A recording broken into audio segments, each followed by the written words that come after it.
យតម្លៃស្រីអញក្តៅហ៎រើប្តីរើតាណាមានលុយរើតាណាសង្ហាដល់ពេលប៉ះអាប្រុសសាវ៉ាមកដៀលប្រុសទាំងអស់យេមិនចឹងត្រូវកាលពីរើតាមានលុយហើយនឹងអាសង្ហាដល់ពេលប្រុសសាវ៉ាមកដៀលអាប្រុសទាំងអស់នាងឯងមានដែររើអញអាក្រណាមានដែររើអញអាក្រក់ណាមិនមកដៀលទាំងអស់ចឹង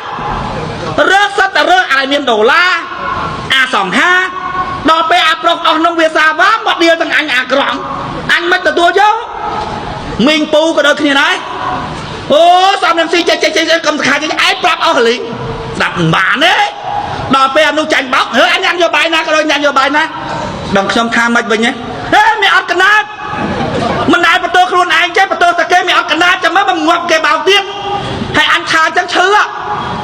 អីបើខ្លួនឯងមិនកែផងហ្នឹងបើមិនអត់កណាតចាំមើលបើចេញពីអានឹងបោកទៅរកអាណាបោកទៀតលើ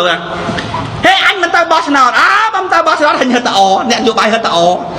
ចង់តាចង់អាំបាច់បោះឆ្នោតទាំងមកអញយកទៅមកសួរទៅរកកន្លែងងាប់បងប្អូនរាខ្មែរបងប្អូនហើយអូមិនងាយគាត់ទេ